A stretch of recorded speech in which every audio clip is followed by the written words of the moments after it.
ಅದರ ಜೊತೆಗೆ ಇವತ್ತು ಸೆಷನ್ನಲ್ಲಿ ಏನೇನಾಯಿತು ಅನ್ನೋದನ್ನ ಒಂದೊಂದಾಗಿ ನೋಡ್ತಾ ಹೋಗೋಣ.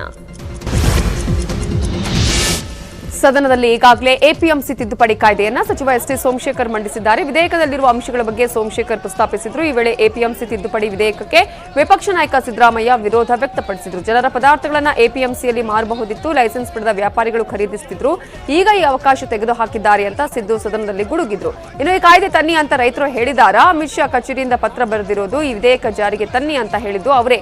ಅಮಿತ್ ಶಾ ಬರೆದಿದ್ದು ಅಂತ ಹೇಳಿದ್ದೇನಪ್ಪ ಸೋಮಶೇಖರ್ ಅಂತ ಸಿದ್ದು ಪ್ರಶ್ನಿಸಿದ್ರು. ಈ ವೇಳೆ ಹೌದೌದು ಅಂತ ಸಚಿವ ಸೋಮಶೇಖರ್ ತಲೆಯಾಡಿಸಿದರು.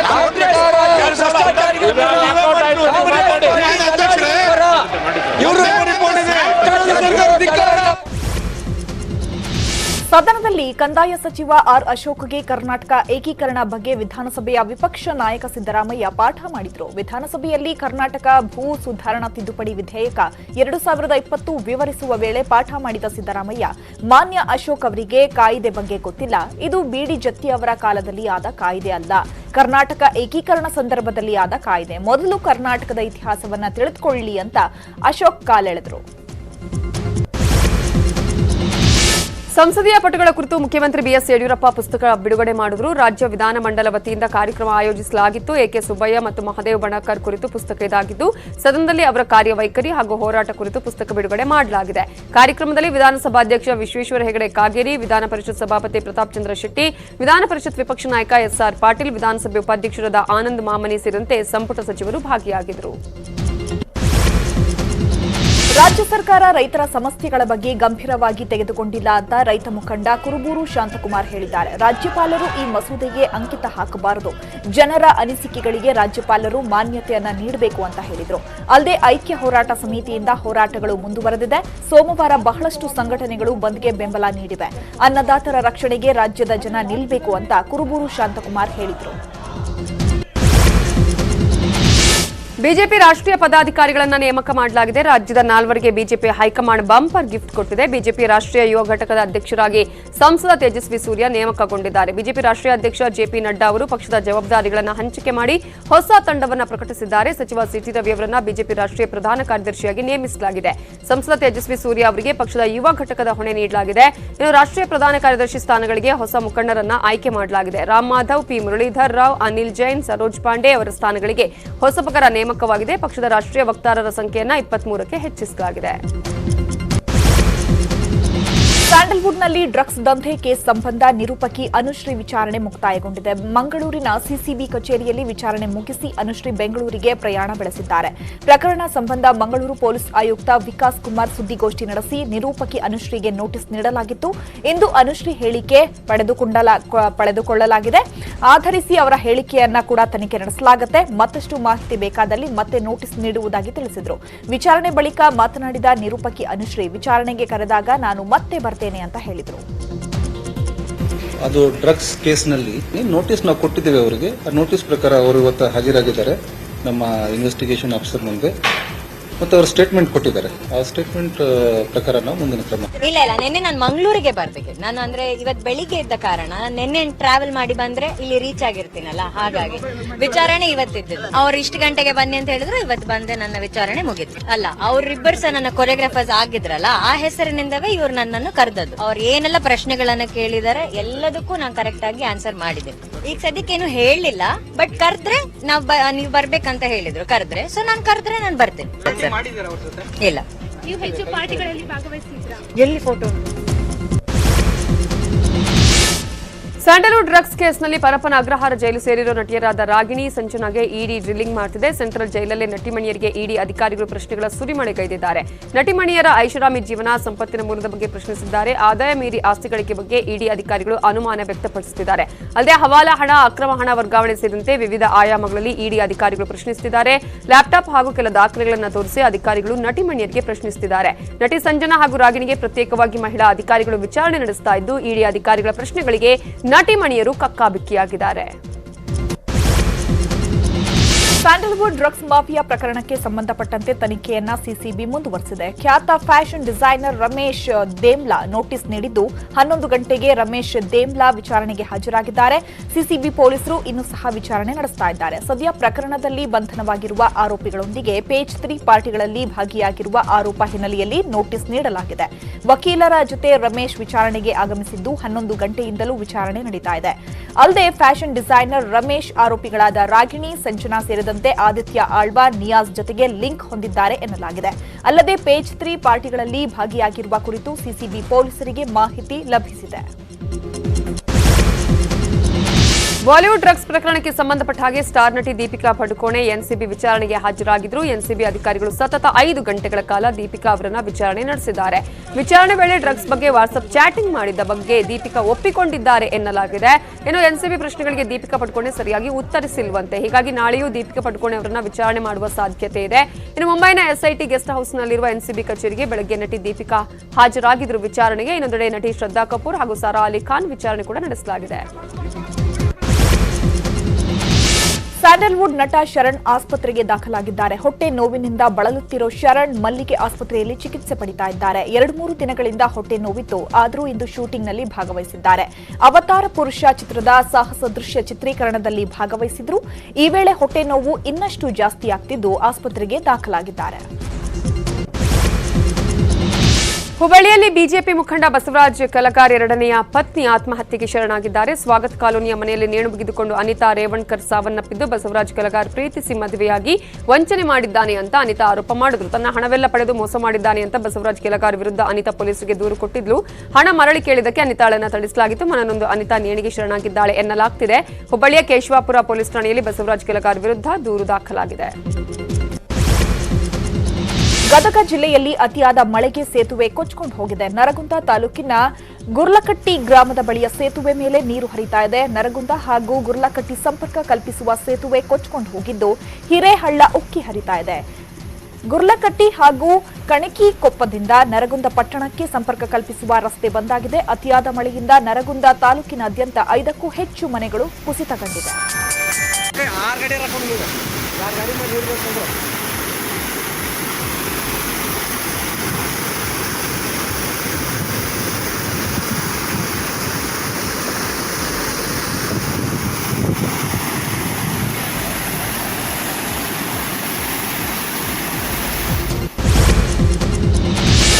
ಯಾದಗಿರಿ ತಾಲೂಕಿನ ಯಲಹೇರಿ ಗ್ರಾಮದ ಹಳ್ಳದಲ್ಲಿ ಕೊಚ್ಚಿ ಹೋಗ್ತಾ ಇದ್ದ ಯುವಕ ಬಚಾವಾಗಿದ್ದಾನೆ. ನೀರಲ್ಲಿ ಕೊಚ್ಚಿ ಹೋಗ್ತಾ ಇದ್ದ ಯುವಕನ ಜೀವ ಉಳಿಸಿದ್ದಾರೆ.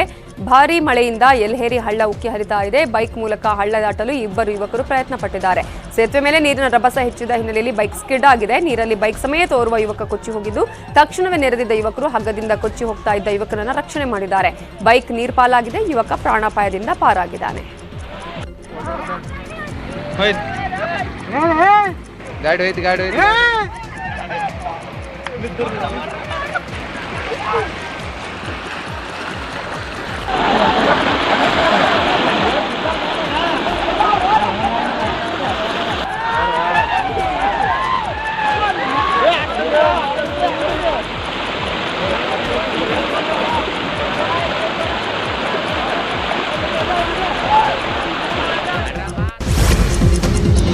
ಧಾರವಾಡ ತಾಲೂಕಿನ ಹಾರೋ ಬೆಳವಡಿ ಗ್ರಾಮದಲ್ಲಿ ಮಳೆಯಿಂದ ಅವಾಂತರ ಸೃಷ್ಟಿಯಾಗಿದೆ. ಮಳೆಯಿಂದ ಹಾರೋ ಬೆಳವಡಿ ಬಳಿಯ ತಾತ್ಕಾಲಿಕ ಸೇತುವೆ ಮುಳುಗಡೆಯಾಗಿದೆ.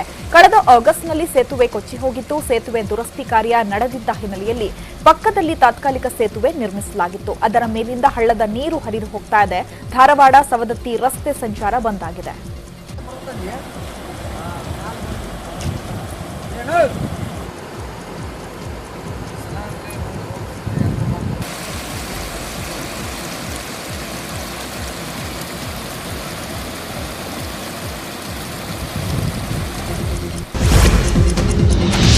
ಸಾಕಷ್ಟು ವಿವಾದಗಳ ನಂತರ ಕೊನೆಗೂ ಕೋಲಾರ ಜಿಲ್ಲೆಯ ಕೆಜಿಎಫ್ನ ಅಶೋಕ್ ನಗರ ರಸ್ತೆ ಅಗಲೀಕರಣ ತೆರವು ಕಾರ್ಯ ಆರಂಭವಾಗಿದೆ. ಕೆಜಿಎಫ್ ನಗರದಲ್ಲಿ ಬೆಳ್ಳಂಬೆಳಗ್ಗೆ ಜೆಸಿಬಿಗಳು ಸದ್ದು ಮಾಡಿದ್ದು ಅಶೋಕ ನಗರ ರಸ್ತೆಯ ಉಳಿದಿರುವ 200 ಮೀಟರ್ನಷ್ಟು ತೆರವು ಕಾರ್ಯವನ್ನು ನಗರಸಭೆ ಅಧಿಕಾರಿಗಳು 3 ಜೆಸಿಬಿಗಳ ಸಹಾಯದಿಂದ ಕಾರ್ಯಾಚರಣೆ ನಡೆಸಿದರು. 2013ರಲ್ಲಿ ಆರಂಭವಾಗಿದ್ದ ರಸ್ತೆ ಕಾಮಗಾರಿಗೆ ಸ್ಥಳೀಯರು ವಿರೋಧ ಹಾಗೂ ನ್ಯಾಯಾಂಗ ಹೋರಾಟದಿಂದ ಸ್ಥಗಿತಗೊಂಡಿತ್ತು. ಇನ್ನು ರಸ್ತೆ ಕಾಮಗಾರಿ ಮೂಲೆಗುಂಪಾಗಿದ್ದನ್ನು ಖಂಡಿಸಿ ಇತ್ತೀಚೆಗೆ ಕೆಜಿಎಫ್ ಶಾಸಕಿ ರೂಪಾ ಶಶಿಧರ್ ಜಿಲ್ಲಾಧಿಕಾರಿ ಕಚೇರಿ ಎದುರು ಏಕಾಂಗಿಯಾಗಿ ಮಳೆಯಲ್ಲಿ ನಿಂತು ಪ್ರತಿಭಟನೆ ಮಾಡಿದರು.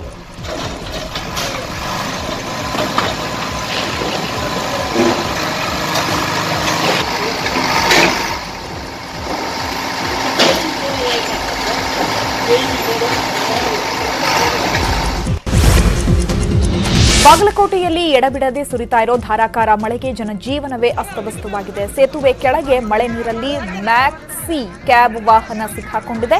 ಚಿತ್ರದುರ್ಗ ಸೊಲ್ಲಾಪುರ ರಾಷ್ಟ್ರೀಯ ಹೆದ್ದಾರಿಯ ಅಮರಾವತಿ ಸೇತುವೆ ಕೆಳಗಿನ ರಸ್ತೆ ತುಂಬೆಲ್ಲ ನೀರು ನಿಂತಿತ್ತು. ಹಗ್ಗದ ಸಹಾಯದಿಂದ ಸೇತುವೆ ಕೆಳಗೆ ನೀರಲ್ಲಿ ನಿಂತಿದ್ದ ಮ್ಯಾಕ್ಸಿ ಕ್ಯಾಬ್ ವಾಹನವನ್ನ ಅಗ್ನಿಶಾಮಕ ದಳ ಸಿಬ್ಬಂದಿ ಹೊರತೆಗೆದರು.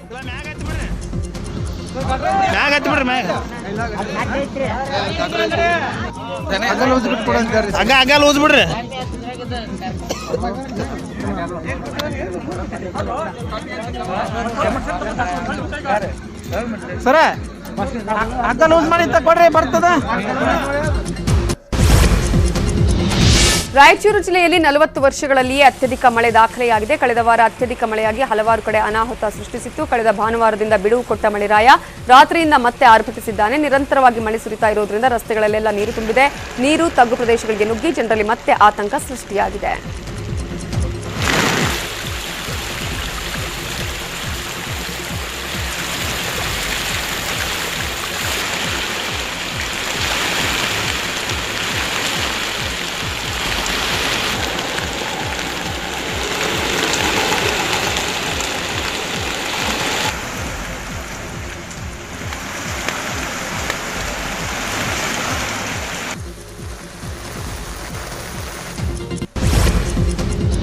ಯಾದಗಿರಿ ಜಿಲ್ಲೆಯಲ್ಲಿ ಭಾರಿ ಮಳೆಯಿಂದ ರಸ್ತೆಗಳು ಜಲಾವೃತಗೊಂಡಿದೆ. ಸುರಪುರ ತಾಲೂಕಿನ ನಗನೂರ, ಖಾನಾಪುರ, ಎಸ್ ಗ್ರಾಮದೊಳಗೆ ನೀರು ನುಗ್ಗಿ ಅವಾಂತರ ಸೃಷ್ಟಿ ಮಾಡಿದೆ. ನಗನೂರ ಗ್ರಾಮದ ರಸ್ತೆ ಜಲಾವೃತಗೊಂಡಿದ್ದು 30ಕ್ಕೂ ಹೆಚ್ಚು ಮನೆಗಳಿಗೆ ಮಳೆ ನೀರು ನುಗ್ಗಿತ್ತು. ತಡರಾತ್ರಿಯಿಂದ ನಿದ್ದೆ ಮಾಡದೆ ಜನ ಹೈರಾಣಾಗಿದ್ದು ನೀರು ಹೊರಹಾಕಲು ಜನರು ಪರದಾಟ ಮಾಡುವಂತಾಗಿತ್ತು.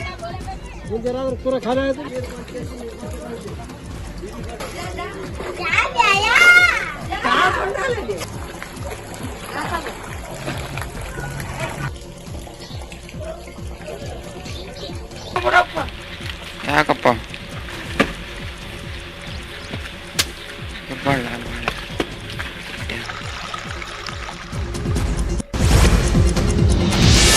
ಕಲಬುರಗಿ ಜಿಲ್ಲೆಯಲ್ಲಿ ವರುಣ ಮತ್ತೆ ಅಬ್ಬರಿಸಿದ್ದಾನೆ. ಕಳೆದ ರಾತ್ರಿ ಧಾರಾಕಾರ ಮಳೆ ಸುರಿದಿದ್ದು ಪರಿಣಾಮ ಹಳ್ಳ-ಕೊಳ್ಳಗಳು ತುಂಬಿ ಹರಿತಾ ಇವೆ. ಕಲಬುರಗಿ ನಗರದ ಪ್ರಶಾಂತ್ ನಗರ ಮತ್ತು ಕೆಲವೆಡೆ ತಗ್ಗು ಪ್ರದೇಶದ ಮನೆಗಳಿಗೆ ನೀರು ನುಗ್ಗಿದೆ. ಕಲಬುರಗಿ ತಾಲೂಕಿನ ಉದನೂರು ಹಳ್ಳ ತುಂಬಿ ಹರಿತಾ ಇದ್ದು ಕಲಬುರಗಿ ಉದನೂರು ರಸ್ತೆ ಸಂಪರ್ಕ ಕಟ್ ಆಗಿದೆ. ಮಳೆಯಿಂದಾಗಿ ಹಳ್ಳದ ರಭಸ ಹೆಚ್ಚಾಗಿದ್ದು ಜೇವರ್ಗಿ ಪಟ್ಟಣದ ಬಳಿಯ ಪಿಡಬ್ಲ್ಯೂಡಿ ಕ್ವಾರ್ಟರ್ಸ್ ಬಳಿಯ ರಸ್ತೆ ಕೊಚ್ಚಿ ಹೋಗಿದೆ. ಮೊನ್ನೆಯಷ್ಟೇ ಮಳೆಗೆ ಸಂಪೂರ್ಣ ಕೊಚ್ಚಿ ಹೋಗಿತ್ತು. ಅಧಿಕಾರಿಗಳು ದುರಸ್ತಿ ಮಾಡಿದ್ರು. ಆದರೆ ರಾತ್ರಿ ಸುರಿದ ಭಾರೀ ಮಳೆಗೆ ಹಳ್ಳದ ರಸ್ತೆ ಮತ್ತೆ ಕೊಚ್ಚಿ ಹೋಗಿದೆ. ಅಧಿಕಾರಿಗಳ ವಿರುದ್ಧ ಕಾಲೋನಿ ಜನ ಆಕ್ರೋಶ ವ್ಯಕ್ತಪಡಿಸಿದ್ದಾರೆ.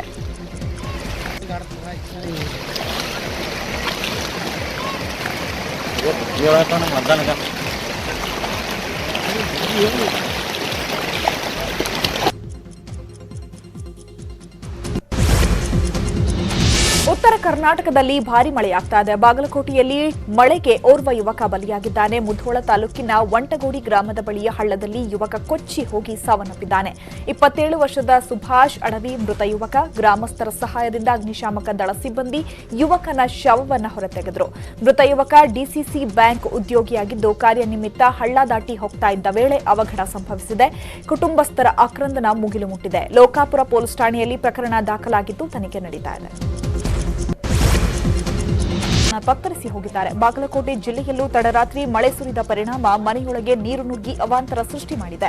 ಮುಧೋಳ ತಾಲೂಕಿನ ಕಿಲ್ಲಾ ಹೊಸಕೋಟೆ ಗ್ರಾಮದ ಹುಸೇನ್ ಸಾಬಾ ನಧಾಫ್ ಅನ್ನೋರ ಮನೆ ಜಲಾವೃತಗೊಂಡು ನೀರಲ್ಲೇ ಜಾನುವಾರು ಸಿಲುಕಿವೆ. ಮೋಟಾರ್ನಿಂದ ಮಳೆ ನೀರನ್ನ ಮನೆಯವರು ಹೊರಹಾಕಿದ್ದಾರೆ. ಮತ್ತೊಂದೆಡೆ ಬಾದಾಮಿಯಲ್ಲಿ ತಡರಾತ್ರಿ ನಿರಂತರವಾಗಿ ಸುರಿದ ಮಳೆಗೆ ಕಳ್ಳಿಪೇಟೆ ಓಣಿಯೊಳಗೆ ನೀರು ಹರಿದು ಹೋಗ್ತಾ ಇದೆ. ಐತಿಹಾಸಿಕ ಅಗಸ್ತ್ಯ ತೀರ್ಥ ಹೊಂಡ ಮೈದುಂಬಿ ಹರಿತಾ ಇದೆ. ಅಕ್ಕ ತಂಗಿ ಕಿರು ಜಲಪಾತ ಬೋರ್ ಕರೆತಾ ಇದೆ.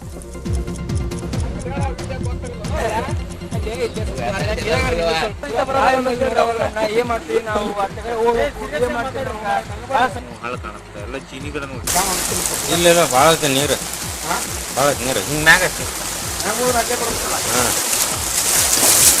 ಏನು ಮೆಂಬರ್ ಅಲ್ಲೇ ಹೋಗು ಅಂತೀನಿ.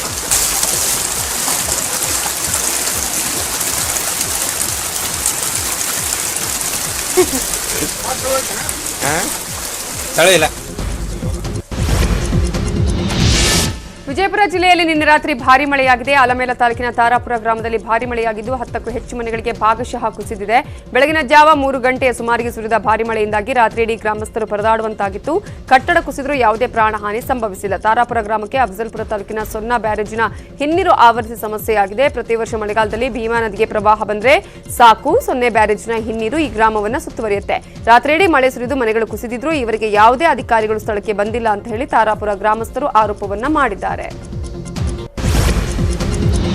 ಯಾದಗಿರಿ ಜಿಲ್ಲೆಯಲ್ಲಿ ಮಳೆಯ ಅಬ್ಬರ ಜೋರಾಗಿದೆ. ಶಹಾಪುರ ತಾಲೂಕಿನ ಟೊಣ್ಣೂರು ಗ್ರಾಮದಲ್ಲಿ ನಿನ್ನೆ ರಾತ್ರಿಯಿಂದ ಬಿಟ್ಟು ಬಿಡದೆ ಮಳೆ ಸುರಿತಾ ಇದ್ದು, ಮಳೆಯಿಂದ ರಸ್ತೆಗಳೆಲ್ಲ ಜಲಾವೃತಗೊಂಡಿವೆ. ಜಲಾವೃತಗೊಂಡ ಮನೆಯಿಂದ ಆಚೆ ಬರಲು ವಿಶೇಷ ಚೇತನ ಪರದಾಡಿದ್ದಾನೆ. ಟೊಣ್ಣೂರು ಗ್ರಾಮದ ಶೇಖರಪ್ಪ ನೀರಲ್ಲಿ ಸಿಲುಕಿ ಪರದಾಡಿದ್ರು. ಮನೆಯ ಒಳಗೂ ನೀರು ನುಗ್ಗಿ ವಿಡಿಯೋ ಮೂಲಕ ವಿಶೇಷ ಚೇತನ ಸಹಾಯ ಹಸ್ತ ಚಾಚಿದ್ದಾನೆ. ತಿರುಗಾಡಕ್ಕೆ ಅನುಕೂಲ ಸರ್, ನೋಡಿ ದಯವಿಟ್ಟು ನಿಮ್ಮ ಜಿಲ್ಲಾಧಿಕಾರಿಗಳಿಗೆ ಜಡ್ಪಿ ಮೆಂಬರ್ನಿಗೆ ಹೇಳಿಸಿ ನೀವು ತಕ್ಷಣ ಬರಬೇಕು ಸಾವಿರ.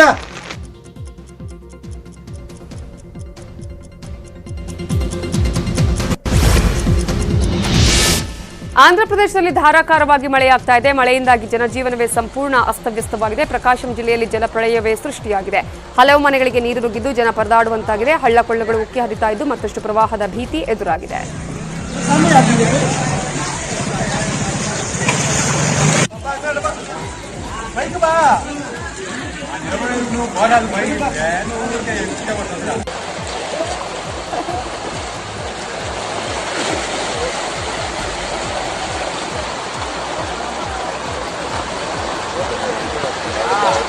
ಅದೇ ವద్దన్నది.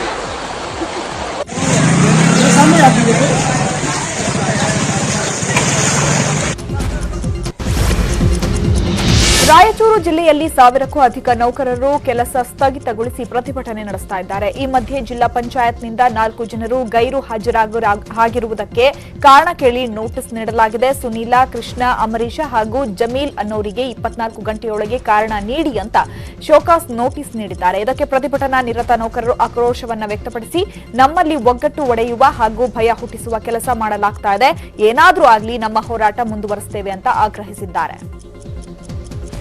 ಕೆಲಸವನ್ನು ಸ್ಥಗಿತಗೊಳಿಸಿ ಮುಷ್ಕರವನ್ನು ಹಮ್ಮಿಕೊಂಡಿದ್ವಿ. ಯಾವುದೇ ರೀತಿಯಾದಂಥ ಹೊರಗಡೆ ಇದನ್ನಿಲ್ಲದೆ ನಾವು ನಮ್ಮ ಕೆಲಸಗಳನ್ನು ನಾವು ಇದನ್ನು ಮಾಡ್ತಾ ಇದ್ದೀವಿ. ಒಂದು, ನಮಗೆ ಸೇವಾ ಭದ್ರತೆ ಇಲ್ಲ, ಸಮಾನ ಕೆಲಸಕ್ಕೆ ಸಮಾನ ವೇತನ ಇಲ್ಲ, ಸೇವಾ ಭದ್ರತೆ ಇಲ್ಲ ಮತ್ತು ವೇತನ ತಾರತಮ್ಯ ಇದೆ. ಅದೇ ರೀತಿಯಾಗಿ ಸುಮಾರು 4 ತಿಂಗಳಿಂದ ಯಾವುದೇ ನಮ್ಮ ಒಂದು ಸಿಬ್ಬಂದಿಗಳ ಸ್ಯಾಲರಿನೂ ಆಗಿಲ್ಲ.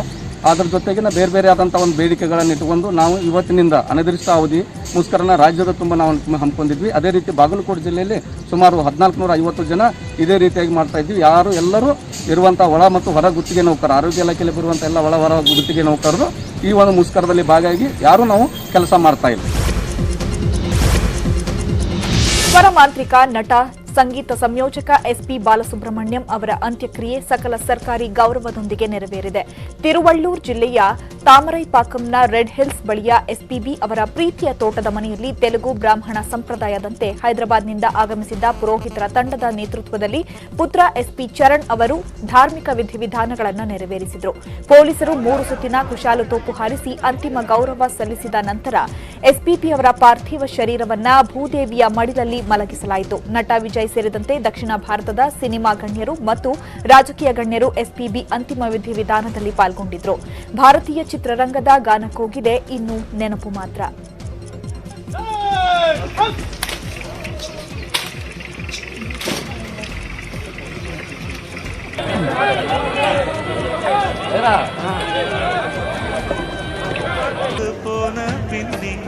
வெள்ளி முளைக்கும்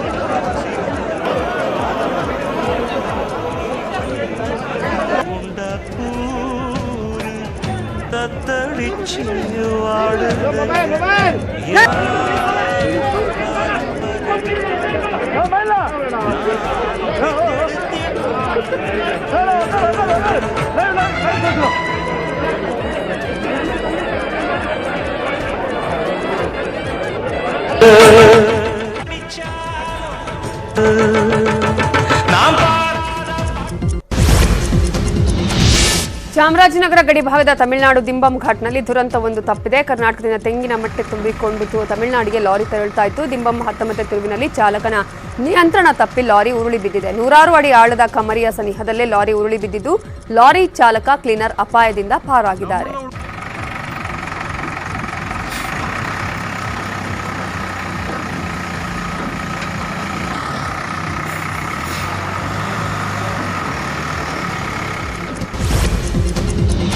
ಚಾಮುಂಡಿ ಬೆಟ್ಟದ ತಪ್ಪಲಿನಲ್ಲಿ ಮೈಸೂರು ದಸರಾಗೆ ಅಶ್ವಪಡೆ ಸಜ್ಜಾಗ್ತಾ ಇದೆ. ಗಜಪಡೆ ಜೊತೆಗೆ ದಸರಾ ಹೈಲೈಟ್ ಅಂದ್ರೆ ಅದು ಅಶ್ವಪಡೆ. ಹಾರ್ಸ್ ಪಾರ್ಕ್ನಲ್ಲಿ ತಯಾರಿ ಭರದಿಂದ ಸಾಗ್ತಾ ಇದೆ. 25ಕ್ಕೂ ಹೆಚ್ಚು ಕುದುರೆಗಳು ತಾಲೀಮಿನಲ್ಲಿ ಭಾಗವಹಿಸ್ತಾ ಇದೆ. ಕಮಾಂಡರ್ ನಾಗರಾಜ್ ನೇತೃತ್ವದಲ್ಲಿ ಕುದುರೆಗಳ ತಾಲೀಮು ನಡೀತಾ ಇದೆ. ಡಿಸಿಪಿ ಪ್ರಕಾಶ್ ಗೌಡ ಸಹ ತಾಲೀಮಿನಲ್ಲಿ ಭಾಗಿಯಾಗಿದ್ದಾರೆ.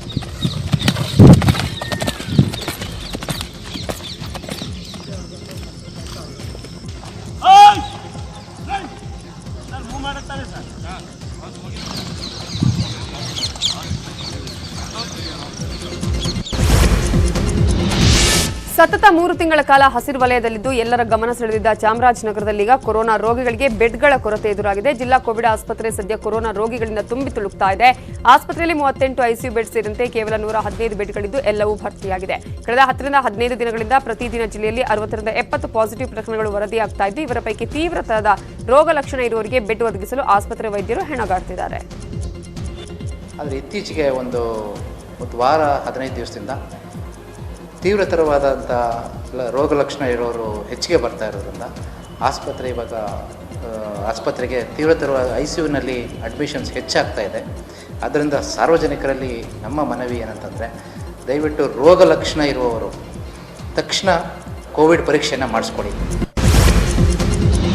ಕೊರೋನಾ ಮಹಾಮಾರಿ ಭಾರತದಲ್ಲಿ ದ್ವಿಚಕ್ರ ವಾಹನ ರಿಪೇರಿ ಮಾಡೋ ಮೆಕ್ಯಾನಿಕ್ಗಳ ಜೀವನದಲ್ಲೂ ಸಾಕಷ್ಟು ಅಲ್ಲೋಲ ಕಲ್ಲೋಲ ಸೃಷ್ಟಿ ಮಾಡಿದೆ.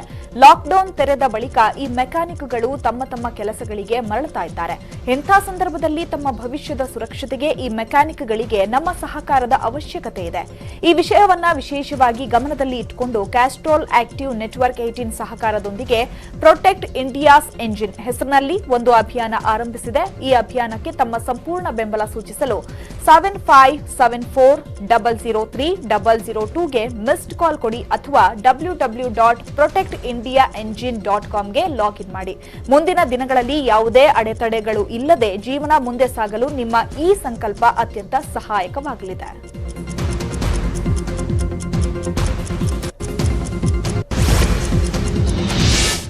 ಇವಿಷ್ಟೇ ಹೊತ್ತಿನ ಪ್ರಮುಖ ಸುದ್ದಿ. ನೋಡ್ತಾ ಇರಿ ನ್ಯೂಸ್ 18 ಕನ್ನಡ. ಜಾಲ ನಮ್ಮದು, ಬಲ ನಿಮ್ಮದು.